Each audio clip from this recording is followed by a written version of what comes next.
Welcome to my yapping session about false AI accusations and what they're doing to real artists.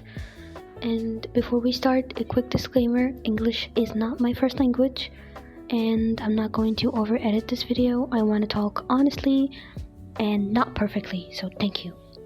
So, this video isn't about blaming or calling anyone out. It's meant to be a safe space to talk about something that's becoming more and more common and more damaging than people realize. So, if you relate or you have your own experience, don't be afraid to share it respectfully. So, before any of this happened, I had already lived through the first wave of AI entering the art space around 2021 and 2022. Well, at the time, I was a small artist, still trying to improve, and watching AI suddenly flood the internet felt obviously devastating. And people I knew in real life openly told me they didn't need real artists anymore because AI could generate images faster and better than us. Friends of mine lost commissions.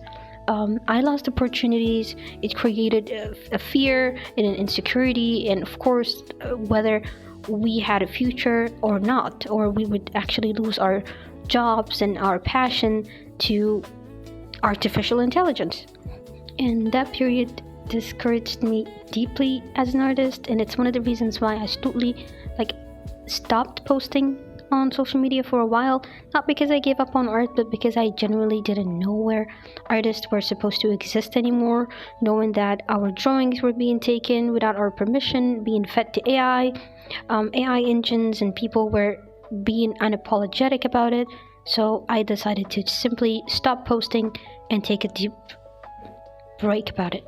Now let's talk about the part where I missed the context and I was really not chronically online. So I've been working as a digital artist since around COVID, and mostly as a comic artist. Towards the ends of 2024, I decided to work on my first visual novel inspired by games I played growing up. To focus on my project, I was really not posting online. I was not in the art spaces, which is very important to know. My Instagram audience mostly, and outside of art, I was more into music and pop culture, politics, and philosophy. So I was really not active in indie dev spaces or art trends. I completely missed a lot from the art community for almost 2 years and more. So while I was quietly working on my project, I completely missed the rise of AI witch hunt culture in the art community.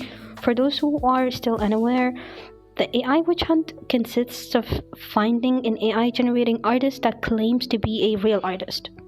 So when I was finally getting ready to make my project public, I fell into the rabbit hole as I was simply trying to learn how to monetize my game and what platforms are there other than Google Play.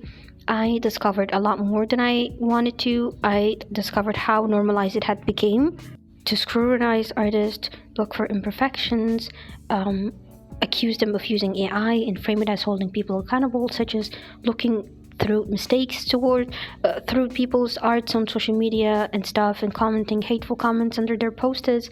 And the more I read, the more disturbing it became, especially seeing stories of people who were dog-pilled and harassed and emotionally destroyed under the excuse of protecting art. Some of these people have actually left the platforms and did not want to have anything to do with art anymore.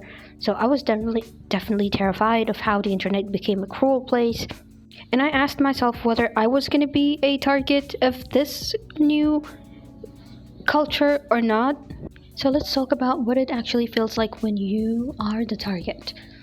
So when I announced my project on a brand new TikTok account, the accusations started almost immediately under my posts. I kept refreshing the comments over and over, watching strangers debate my work and my integrity, making comments about small details and mistakes regarding my art. I've always had saying I'm using a different art style than I usually did, which is very normal when you're going through projects and you're trying to do your best. Well, that's when I called a friend of mine and told her I wanted to delete everything, the visual novels, my accounts, and all of it, because I didn't really want to have anything to do with it, and I was really not aware that not having a time lapse of every single drawing I did for the past 2 years was going to be a problem, considering I didn't expect to be a subject to any AI witch hunt. And genuinely, I thought I had ruined years of my work by simply sharing it. Well, luckily, my friend supported me and told me to focus on my main goal, to keep posting art like I've always did, and knowing none of these people online know me personally or fund my work. And I really tried to listen to her, but it did actually devastate me, and I was deeply hurt by the online cyberbullying that I was going through during this. And after the initial shock, I made a conscious decision to stop engaging with the drama and focus on what was actually useful. So I shared all my drafts and references and process with a close friend who's a talented artist and asked for honest feedback. We talked about stylistic choices and how some decisions could unintentionally resemble trends people now associate with AI.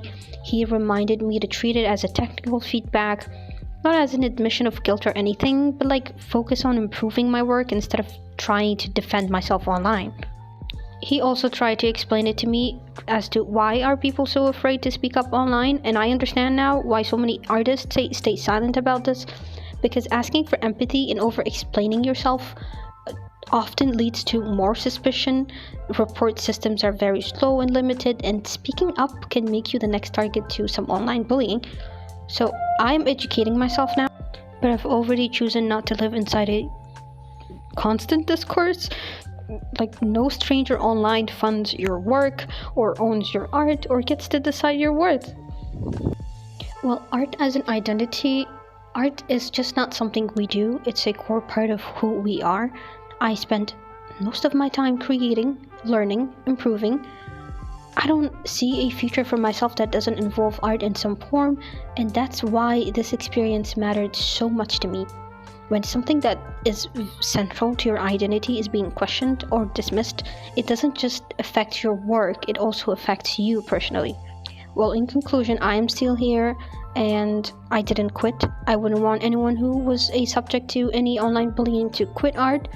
I learned, I adapted, and this video is not just about winning arguments, it's about acknowledging the harm, setting boundaries, and continuing to create anyway. Well, thank you for watching this video. If you've experienced something similar, you're not alone, and if you're discovering this issue now, I hope this helps you approach it with more care than I was shown.